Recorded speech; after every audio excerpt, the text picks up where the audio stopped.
benvenuti. Dobbiamo parlare oggi dell'Europa dell'Est e dei paesi nordici nel Seicento. Sofì, perché scappiti?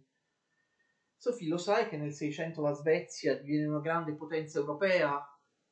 Lo sai che nel Cinquecento la Polonia era un impero immenso che possedeva anche pezzi di Germania, l'Ucraina, la Bielorussia? Perché non si studiano queste cose? La storia dei paesi dell'Est è tradizionalmente sottovalutata, ma io vi spiego anche questa parte della storia. Sofì, lo so che vuoi andare a giocare con Bianchina, ma Bianchina è una gatta rozza, è un gatto di strada che vive nel fango, mangia i vermi. Perché devi giocare sempre con Bianchina? Vabbè, vuole andare a giocare con Bianchina, la lasciamo andare. E paesi dell'est nel 600 e giù di lì, un po' di 500, un po' di 700. Allora, come abbiamo già detto in altre lezioni, l'Europa dell'Est non deve essere considerata con gli occhi di chi vede oggi i paesi dell'Europa dell'Est. L'Europa dell'Est, nei secoli scorsi, era una terra di frontiera, era una frontiera. Erano immense pianure e immense foreste disabitate. La densità umana era scarsissima, non superiore ai 5 abitanti per chilometro quadrato. 5 abitanti per chilometro quadrato, una densità veramente scarsissima. Poi era il regno delle foreste e delle paludi, vi erano delle foreste immense nelle pianure della Polonia oppure della Russia, foreste che non erano state intaccate da molte terre coltivate. A differenza dell'Europa occidentale non vi erano proprio le vie di comunicazione che attraversavano le foreste, c'era un'urbanizzazione molto scarsa, moltissime erano le paludi, molti territori dell'Ucraina oppure della Russia, soprattutto meridionale, erano ancora percorsi da nomadi. Vi era ancora il nomadismo, i nomadi tatari per esempio, oppure quei seminomadi cosacchi. I tatari erano quelli che abitavano, ve lo ricordate, nel Khanato di Crimea. Khanato significa che è una sopravvivenza dell'impero mongolo, dell'impero iniziato da Gengis Khan. Il Khanato di Crimea era l'unica sopravvivenza di quell'entità politica iniziata da Gengis Khan che era arrivata proprio alle soglie dell'Europa, comunque aveva invaso anche l'Europa orientale. Quindi i tatari erano turco-mongoli di questo Khanato di Crimea sul Mar Nero, ed erano comunque soggetti all'impero ottomano, erano stato vassallo dei turchi dell'impero ottomano. Quindi l'Europa orientale nel 500, nel 600 è davvero ancora una terra di frontiera, è una riserva di risorse naturali per tutti, anche per ovviamente i paesi dell'Europa occidentale. Dall'Europa orientale arrivava legname per costruzione sia di edifici sia di navi, arrivava la pece, il catrame, il miele, la cera, il cuoio, i cereali, perché spesso i paesi occidentali avevano bisogno di cereali e quindi i cereali in eccesso dell'Europa orientale spesso venivano esportati nei paesi dell'Europa occidentale. C'è da dire che nel corso del Cinquecento, l'abbiamo già visto in precedenti lezioni, c'è una crisi dei mercanti tedeschi nel Baltico. Vi ricordate l'Ansa germanica e tutte le città che avevano fondato, compresa Danzica, compresa Riga, cioè anche nell'attuale Polonia, nell'attuale Lituania, Lettonia, d'accordo, quindi sul Mar Baltico. Ma l'Ansa germanica e i mercanti tedeschi vanno in crisi nel corso del Cinquecento. Chi quindi diventerà egemone nel Mar Baltico? Chi controllerà il Mar Baltico?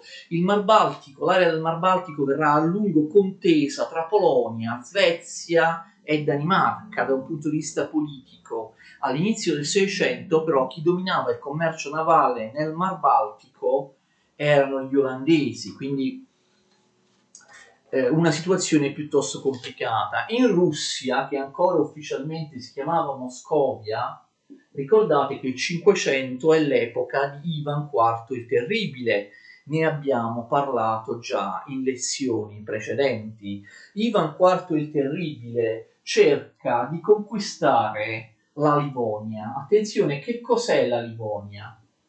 La Livonia è l'insieme delle attuali Lettonia ed Estonia. Sapete dove sono Lettonia ed Estonia sul Mar Baltico? All'epoca venivano chiamate Livonia, quindi la Livonia è la Lettonia più l'Estonia. Facevano parte del grande impero polacco, perché la Polonia era un grande impero nel 500, anche qui ne abbiamo parlato in lezioni precedenti. La Moscovia, la Russia, era un paese molto arretrato, con scarsissimi rapporti con l'Europa, non aveva uno sbocco al mare, non dovete pensare alla Russia di oggi, per secoli la Russia, o meglio all'epoca si chiamava ancora Moscovia, con capitale appunto Mosca, era uno stato interno, uno stato più asiatico che europeo, anche i suoi usi, i suoi costumi, le sue istituzioni erano modellate, anche il modo di vestire dei nobili erano in realtà influenzati dall'impero cinese, dai popoli siberiani. La Russia non aveva alcuno sbocco al mare, né sul Mar Baltico di cui stiamo parlando, né a sud sul Mar Nero. Sul Mar Nero c'era proprio il Kanato di Crimea, che abbiamo nominato prima, che bloccava la strada della Russia per arrivare al Mar Nero. Quindi la Livonia, Lettonia più Estonia, sarebbe stata una rivoluzione per la Russia, la possibilità di sfociare sul Baltico. Nel 500 Ivan IV, lo zar Ivan il Terribile, Ivan IV, detto il Terribile, fallisce ripetutamente la conquista della Livonia. La Polonia sa difendersi. Alla sua morte, attenzione, Ivan IV muore nel 1584, la Russia entra in un periodo di instabilità politica e di crisi economica. Lo zar successivo, il figlio di Ivan IV, appunto prende il potere nel 1584, si chiama Fyodor I, si scrive Fedor con questi due puntini sulla E, si legge Fyodor. Fyodor I era un debole di mente, era uno zar incapace, regna dall'84 fino al 1598. D'accordo? E di fatto al suo posto governa il cognato Boris Budunov. Boris Budunov governa al posto dello zar Fyodor I. Ivan IV in precedenza non è che non avesse avuto delle vittorie, abbiamo visto in un ciclo di lezioni precedenti che aveva conquistato i due khanati di Kazan e Astrakhan, d'accordo? Quindi è arrivato al Mar Caspio, che però lo sapete è un lago interno, non sfocia certo né nel Mediterraneo né nell'Oceano Indiano, il Mar Caspio. Comunque, i khanati turco-mongoli di Kazan e di Astrakhan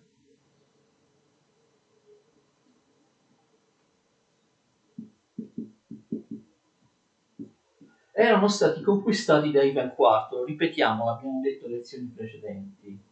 Kazan e Astrakhan, e c'erano tre khanati che resistevano, l'altro appunto è quello di Crimea. Attenzione, come abbiamo detto in lezioni precedenti, lo dovreste sapere, i khanati di Kazan, Astrakhan e Crimea erano il frutto della divisione in tre del vecchio Kanato dell'Orda d'Oro. L'Orda d'Oro si era divisa in tre, Kazan, Astrakhan e Crimea.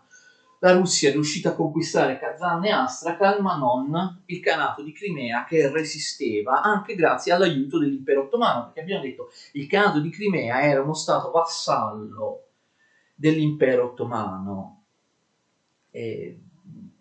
Kazan e Astrakhan avevano aperto alla Russia la pianura del Basso Volga, molti contadini si spostarono per colonizzare il basso Volga, che era molto più fertile rispetto a regioni più settentrionali della Russia. Molti contadini erano in fuga perché i contadini erano schiavizzati dallo zar e quindi spesso preferiscono fuggire e trasferirsi in territori nuovi che lo zar controlla fino ad un certo punto. Niente, il Khanato di Crimea resiste, lancia anche delle incursioni nei confronti della Russia. Quindi la situazione della Russia all'inizio del 600, ma vedremo fino alla fine del 600, è una situazione molto difficile, molto instabile, con molte guerre, con molte rivolte. Dal 1601 al 1603 in Russia c'è una carestia spaventosa che si innesta su una rivolta contro la schiavitù che dura fino al 1606. Un leitmotiv della storia della Russia sono queste rivolte terribili dei contadini o delle popolazioni oppresse agli zar che finiscono con degli eccidi spaventosi. In più scoppia una guerra civile in Russia perché compare un uomo che si fa chiamare Demetrio che pretende di essere, fa finta di essere il figlio di Ivan il Terribile e quindi si scatena una guerra civile in Russia, d'accordo? Attenzione, che cosa succede? Succede che a un certo punto, sempre all'inizio del 600, la Russia viene invasa dalla Polonia. Il re di Polonia si chiamava Sigismondo III. Parleremo dopo della Polonia. Sigismondo III invade la Russia. Pensate, la Polonia è ancora così forte all'inizio del 600 che può invadere la Russia. Sigismondo III, re di Polonia, di Lituania-Polonia, ricordate? La Polonia era unita alla Lituania. Sigismondo III, re di Lituania-Polonia, pretende il trono della Russia per sé oppure per suo figlio. Abbiamo visto in lezioni precedenti, lo dovreste sapere, che nel 500 la Polonia si era costituita come un impero vastissimo, d'accordo? Lo vedremo poi meglio dopo. Allora, Sigismondo III fallisce nel conquistare Mosca in due incursioni, 1610 e 1617. Comunque è significativo che all'inizio del 600 la Russia subisca ancora delle pesanti invasioni da parte dell'impero polacco. A queste invasioni succedono altre carestie, rivolte contadine e così via, diminuzione della popolazione. Parliamo appunto dell'impero polacco. L'impero polacco è vasto e male unificato. Aveva avuto il suo massimo splendore nel 400, nel 500, era sicuramente il paese dominante in Europa orientale, anche sul Baltico. Vi ricordo che l'impero polacco possedeva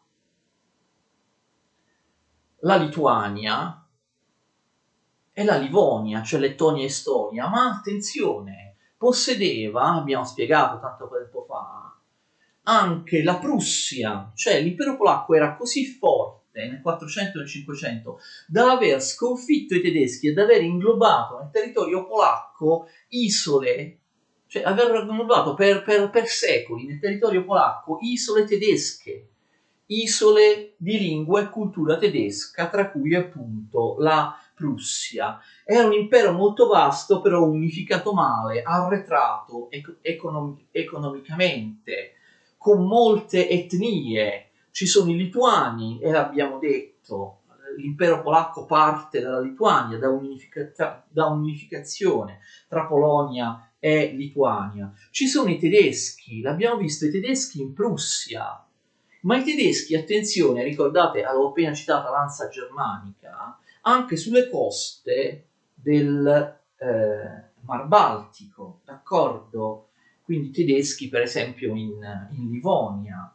Ci sono gli ucraini e i bielorussi, perché l'impero polacco, vi ricordate, possedeva quasi tutta l'Ucraina e la Bielorussia, cioè territori immensi ad est. Poi vi erano anche molti ebrei, perché la Polonia nel Cinquecento era stato un modello di tolleranza nel Rinascimento europeo. Moltissimi ebrei, in fuga da tanti altri paesi, si rifugiarono in Polonia. In Polonia c'erano moltissimi ebrei dell'Europa dell'Est, tra l'altro alcuni di questi non si sa da dove provengono, sono i famosi ebrei Ashkenaziti, d'accordo? Quindi molte etnie e moltissime religioni. Ormai all'inizio del Seicento in Polonia la Prussia orientale riuscì a svincolarsi dal vassallaggio con la Polonia e a unirsi al Brandeburgo. Ricordate che abbiamo parlato nelle lezioni precedenti dell'emergere del Ducato di Brandeburgo. Il Brandeburgo si prende la Prussia orientale, però la Prussia occidentale, abitata quasi completamente dai tedeschi, continua ad appartenere alla Polonia. Nel Cinquecento la Polonia era un esempio proprio di tolleranza religiosa, per questo gli ebrei vivevano bene in Polonia, tra l'altro lavoravano, erano alla base del piccolo commercio. Ma la Polonia aveva praticamente al suo interno tutte le varianti possibili del cristianesimo. I polacchi erano cattolici per tradizione, però attenzione, abbiamo detto in passato, lo dovreste sapere, che si era diffuso anche il calvinismo. Il protestantesimo calvinista si era diffuso enormemente sia nelle classi popolari ma soprattutto nella nobiltà polacca. Quindi i polacchi erano cattolici e protestanti calvinisti. Quelli della Prussia orientale ovviamente invece erano protestanti luterani, ok? E molti ovviamente dell'Ucraina e della Bielorussia invece erano ortodossi. Quindi abbiamo tutte le varianti possibili praticamente del cristianesimo nella Polonia del Cinquecento e dell'inizio del Seicento. Era proprio un modello nel Seicento di tolleranza religiosa. Infatti la Polonia aveva evitato, a differenza di altri paesi, le guerre di religione nel Cinquecento, all'inizio del Seicento, proprio perché era un paese che dava la tolleranza religiosa a tutti. Inizia già alla fine del Cinquecento e si manifesterà, adesso lo vedremo nel Seicento, il declino della Polonia. Il declino della Polonia è simile a quello a cui va incontro nello stesso periodo la Spagna. Abbiamo già detto altre volte, imperi elefantiaci troppo grandi, come la Polonia e la Spagna, arretrati, che non hanno un sistema amministrativo, una gerarchia di comando forte, che non sono stati organizzati, vanno in crisi poi nel Seicento di fronte a stati più piccoli e più organizzati, stati nazionali più compatti. Ricordate lo sfascio della Spagna nel Seicento. La Polonia andrà in crisi nel Seicento, la nuova potenza nel Baltico sarà la Svezia. In fondo, la crisi della Polonia, seguitemi, la crisi della Polonia a favore della Svezia, ricorda moltissimo la crisi della Spagna a favore dell'Olanda, delle Province Unite, di cui abbiamo parlato. La nobiltà, la dieta polacca, che si riuniva in un potente Parlamento nel 1572, già fa l'errore capitale che porterà alla fine della Polonia, 2 secoli dopo. La Polonia viene trasformata in monarchia elettiva, fate attenzione, monarchia elettiva, il re viene eletto. Perché i nobili impongono che il re venga eletto? Ma ovviamente per non perdere poteri, per mantenere proprio gli aristocratici, i propri poteri feudali, tradizionali, medievali, per non avere una monarchia forte. La monarchia, scusate, elettiva.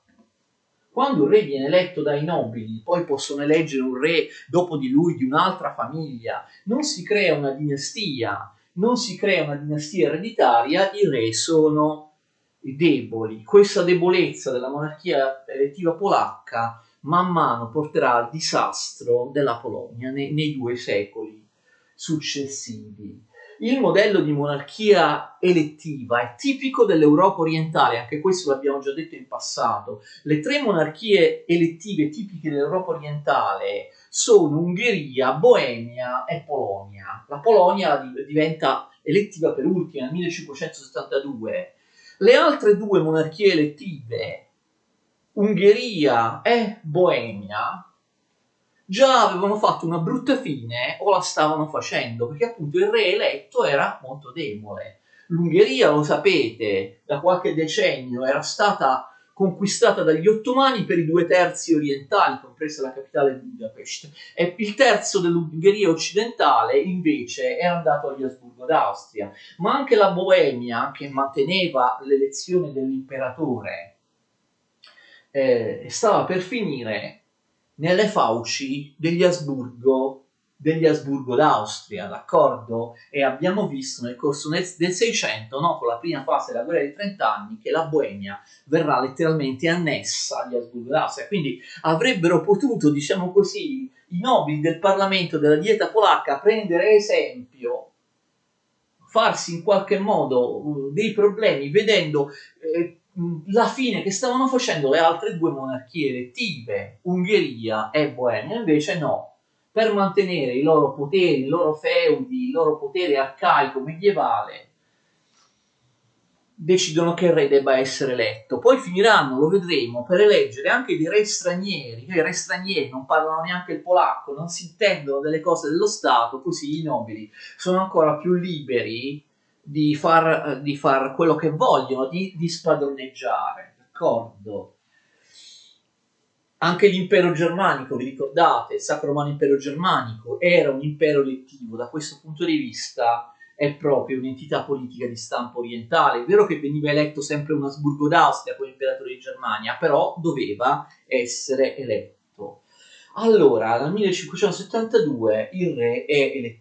Il terzo re eletto, attenzione, si chiama Sigismondo Vasa, Sigismondo III Vasa, ed è un'importante novità per la Polonia. Lui regnerà dal 1587 al 1632. È un re straniero, ho appena detto, i nobili polacchi, dopo aver eletto i primi due che furono eletti, in realtà erano polacchi, eleggono un nobile straniero, Sigismondo II Vasa. La dinastia dei Vasa era la dinastia protestante luterana della Svezia, cioè era uno svedese.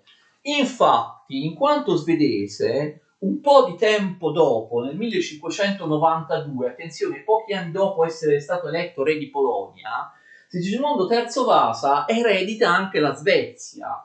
Qual è il problema? È che Sigismondo III Vasa era cattolico, si era convertito al cattolicesimo. La Polonia, la Svezia era protestante luterana. Quindi 7 anni dopo essere stato, attenzione, aver ereditato la Svezia, Sigismondo III Vasa venne cacciato dagli svedesi perché lui era un cattolico controriformista che voleva imporre la restaurazione cattolica in Svezia. Svezia, fieri protestanti luterani, non accettarono e lo cacciarono. Tuttavia resta ovviamente re di Polonia. Lui è uno della Controriforma, lui è uno che vuole imporre la religione cattolica. Forse avete già capito che l'epoca della tolleranza religiosa in Polonia si stava per chiudere. Prima di tutto lui si trova in guerra con la Svezia di Gustavo Adolfo, sempre per il possesso della Livonia. La Russia non era riuscita a conquistarla, ci prova la Svezia che sta diventando una grande potenza. Gustavo Adolfo. La Polonia viene sconfitta diverse volte, la Svezia è una potenza emergente che si rivela più forte della Polonia. La Svezia viene sconfitta diverse volte tra il 1626 e il 1629. Si salva e riesce la Polonia a mantenere il possesso della Livonia semplicemente perché la Svezia, come abbiamo studiato, e Gustavo Adolfo, interviene massicciamente in Germania nella guerra dei 30 anni. È questo che distoglie Gustavo Adolfo dalla Livonia e per il momento, miracolosamente, la Polonia riesce a tenersi la Livonia, d'accordo?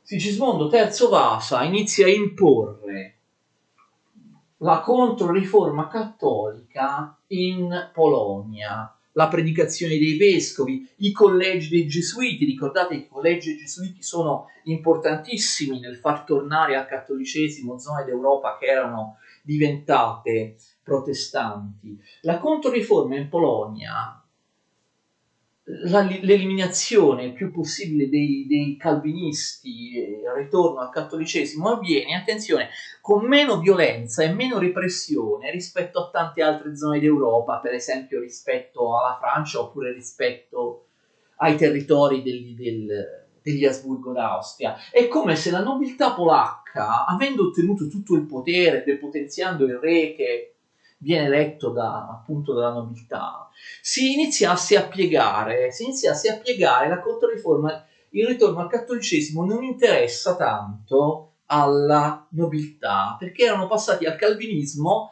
per avere maggiore potere rispetto a un re assoluto. Adesso che il re non è più assoluto, è eletto, è indebole, che problema c'è nel ritornare al cattolicesimo, d'accordo?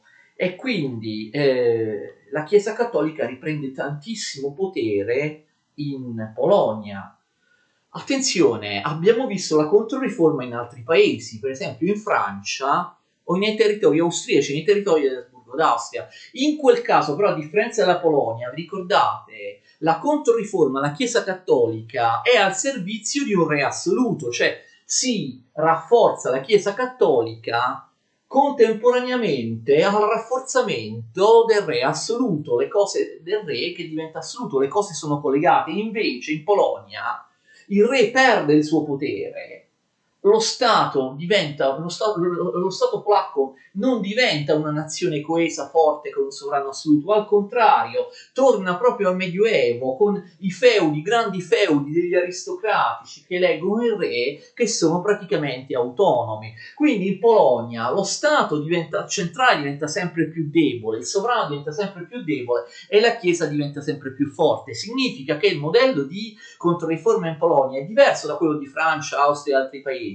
In Polonia il rafforzamento della Chiesa e del cattolicesimo in qualche modo sostituisce lo Stato, diventa un riferimento anche ideologico, un riferimento dell'identità polacca, d'accordo? La Chiesa al posto dello Stato, il cattolicesimo inizia a essere visto come proprio l'espressione del nazionalismo polacco, la Chiesa cattolica come qualcosa che esprime una missione contro gli infedeli, contro gli ottomani.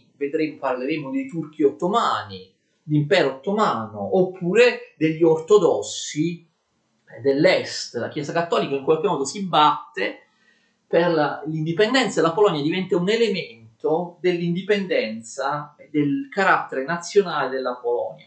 Una Chiesa molto superstiziosa, molto controriformista, molto barocca, piena di riti esteriori, pellegrinaggi, processioni, culto della Madonna, culto degli immagini e così via. Questo era, diciamo, la Chiesa molto arcaica, molto provinciale, molto chiusa, la Chiesa cattolica polacca, che finì ovviamente per rovinare la Polonia. E ovviamente la controriforma cattolica significa anche l'inizio della persecuzione delle minoranze religiose, come ortodossi a est, in Ucraina e Bielorussia, oppure luterani tedeschi a ovest, nella Prussia orientale, ma anche in tutte le città della costa, eccetera, anche della Livonia, e i tanti ebrei che erano dappertutto in Polonia.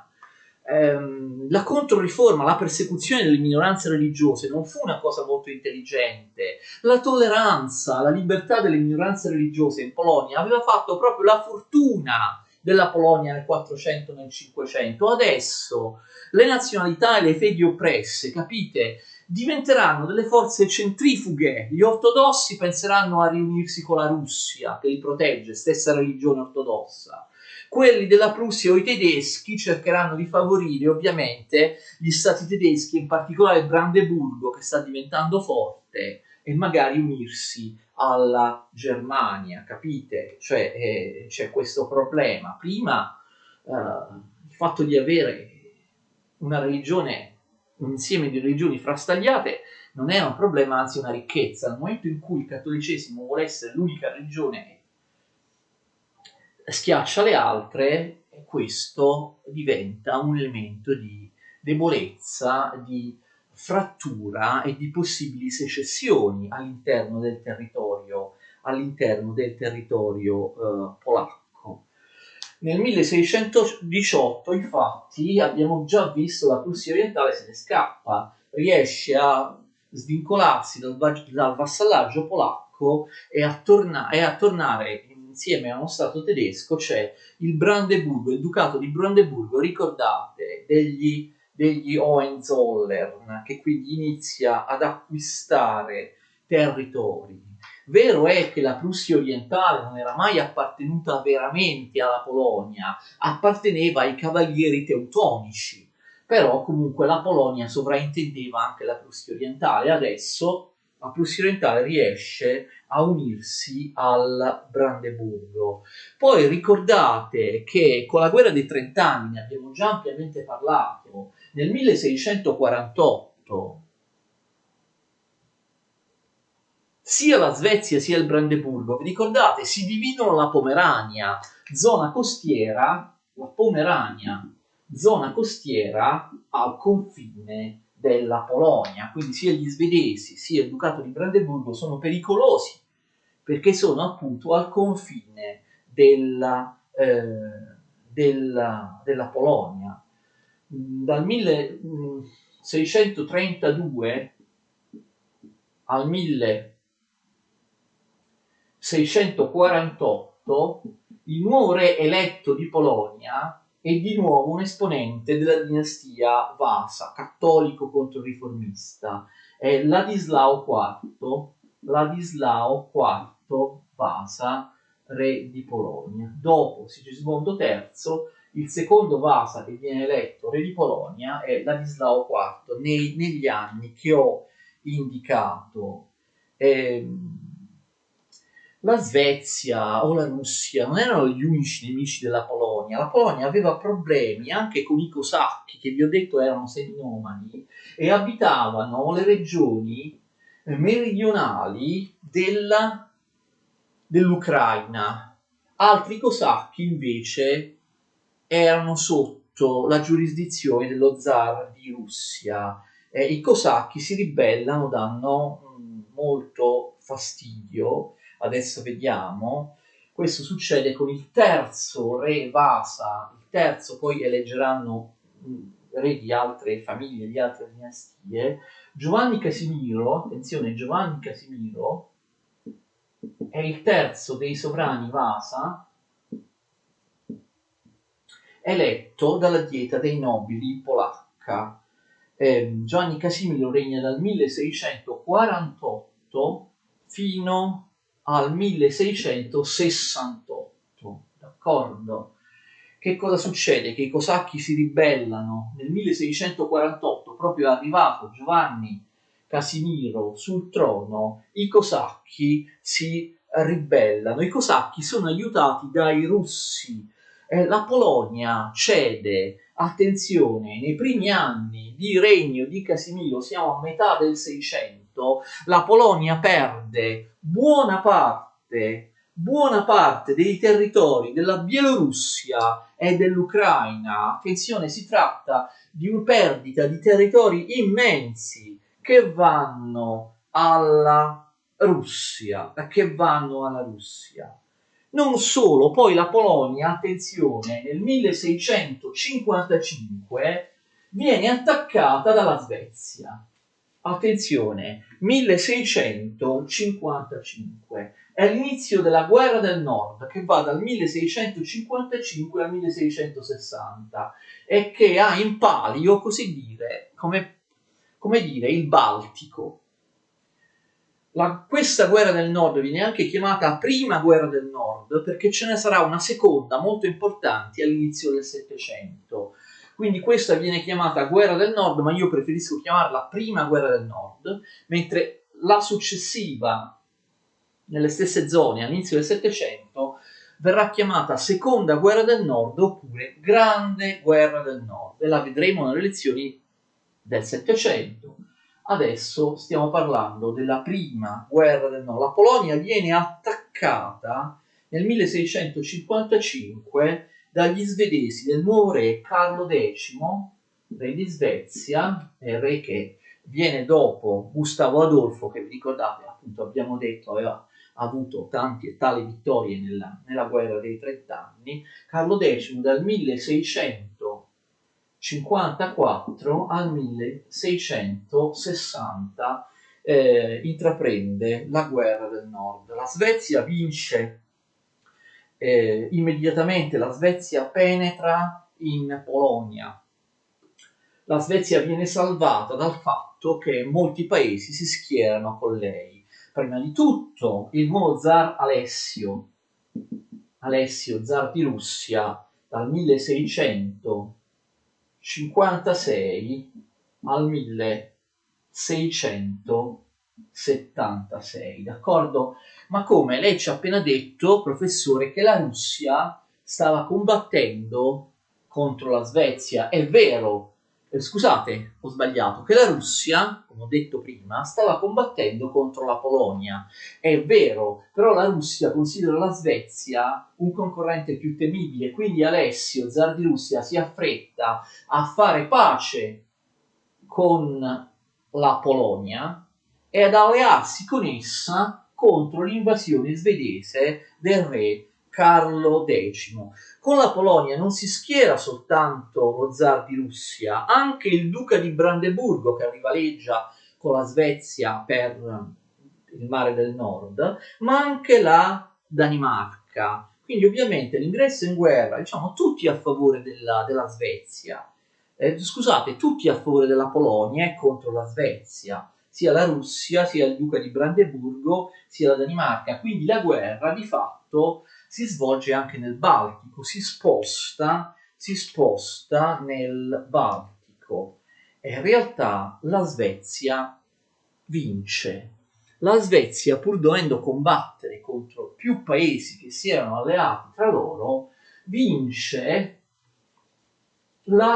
questa prima guerra del nord, si conferma una potenza emergente, la nuova grande potenza europea nel Baltico al posto della Polonia è diventata la Svezia. Con la pace, alla fine della prima guerra del nord del 1660, la Svezia ottiene, oltre ad alcuni territori scandinavi, attenzione, la Svezia aveva vinto la guerra invadendo tutta la Danimarca, umiliando la Danimarca. La Svezia ottiene anche il controllo dello stretto di Sund, attenzione, che è in Danimarca. È uno stretto da cui si passa dal Mar Nero al Mar Baltico o viceversa, un piccolo stretto navale, quindi ovviamente così si può controllare il commercio navale dal Mar Nero al Mar Baltico. Ottiene alcuni territori scandinavi, la Svezia.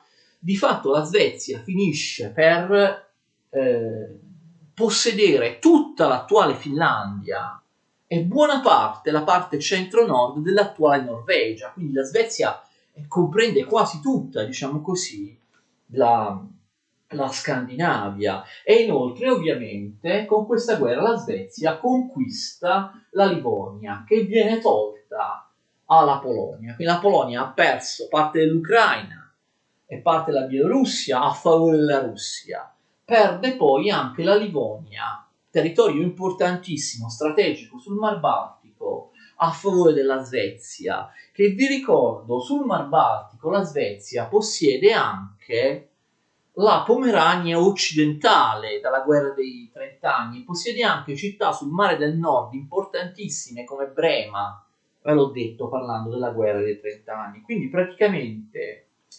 la Svezia si prende anche città importantissime come Riga e Reval. la Svezia di fatto costruisce un grande impero navale sul Mar Baltico, d'accordo? Grande affermazione della Svezia, la nuova potenza del 600 non è più la Polonia sul Mar Baltico, ma è la Svezia, grande potenza ovviamente. Riprende la guerra tra Polonia e Russia, e secondo voi chi vince? La Polonia, ormai in piena decadenza, perde ancora. Nel 1667 la Polonia deve confermare la cessione alla Russia di tutta l'Ucraina orientale, d'accordo? Di tutta l'Ucraina orientale, compresa l'importantissima città di Kiev. L'Ucraina orientale rappresenta un quinto del territorio della vecchia Polonia, compresa la città, ripeto, di Kiev. Va allo zar di Russia. La Polonia è pure fortunata a riuscire a mantenere il possesso dell'Ucraina occidentale, d'accordo? La Polonia, capite, non solo perde dalla Svezia, la Polonia perde anche da un paese debole, come abbiamo visto, come la Russia, un paese che ancora non riesce ad affermarsi con tutta una serie di rivolte interne incredibili.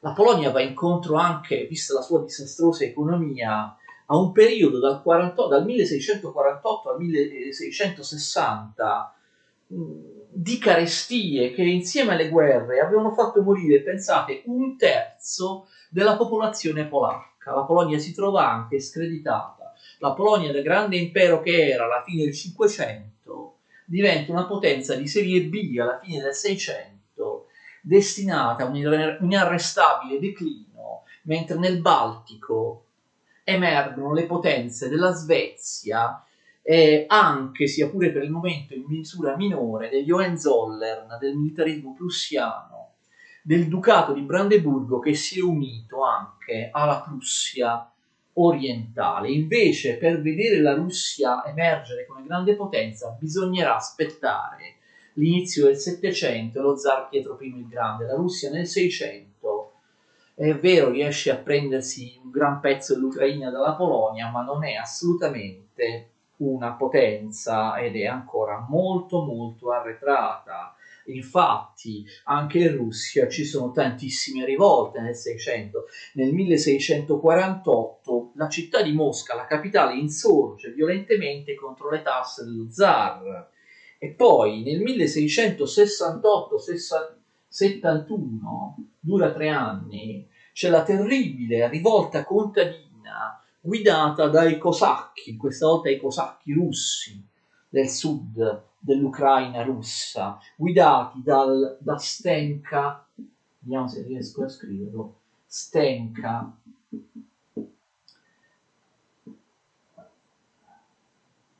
Razin, il capo polacco, che per 3 anni mette a ferro e fuoco l'Ucraina, d'accordo? Quindi vedete, anche la Russia ha tutta una serie di problemi, d'accordo?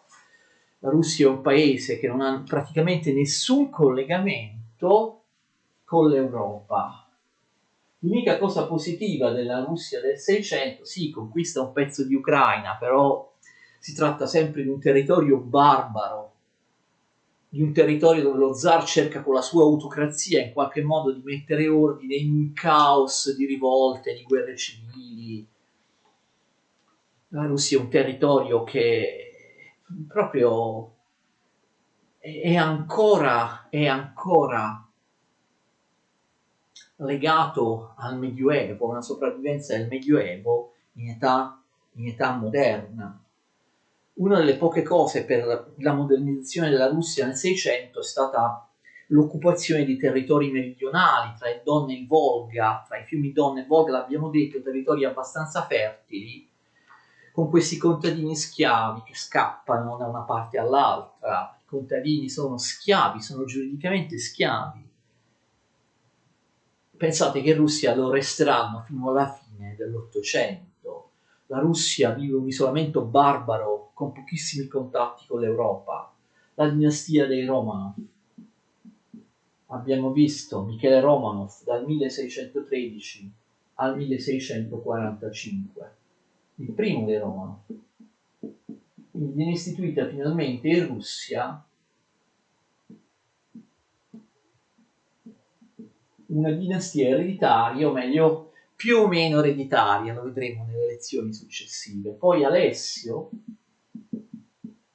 zar di Russia tra il 1645 e il 1676, poi Fiodor II,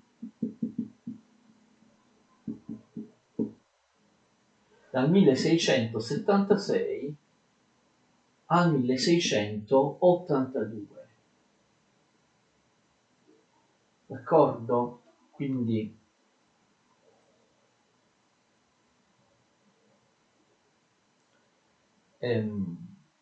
d'accordo, abbiamo avuto anche la parentesi di Fiodor I, mi sono dimenticato Fiodor I, è complicato anche per me, insomma, tutte queste date, tutti questi sovrani. Ad ogni modo, dopo Fiodor II, alla fine del 600 e all'inizio del 700, arriverà uno zar che finalmente porterà la Russia a diventare una potenza, lo zar Pietro I il Grande, ma questo lo vedremo nella storia del Settecento.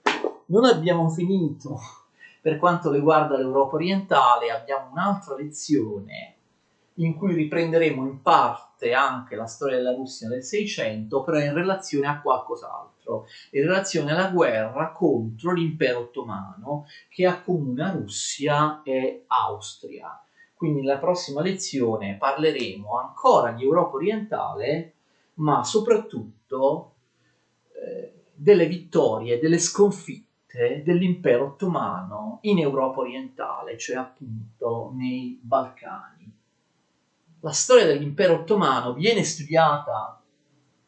Voi avete mai studiato queste cose a scuola, da qualche altra parte? Vi parlano della storia della Russia, della storia della Polonia, della storia della Svezia. Come ho detto all'inizio, qualcuno sapeva che nel 600 e fino all'inizio del 700 la Svezia era una grande potenza militare imperialistica che va ad invadere altri territori, oppure avete sempre pensato che la Svezia sia pacifica, tranquilla come la Svezia di oggi? Ma non era così all'epoca, e che nel 500, nel 400, nel 500 la Polonia fosse un impero grandissimo, dominante nell'Europa orientale. Secondo me queste cose non le avete mai studiate, non le avete mai sapute.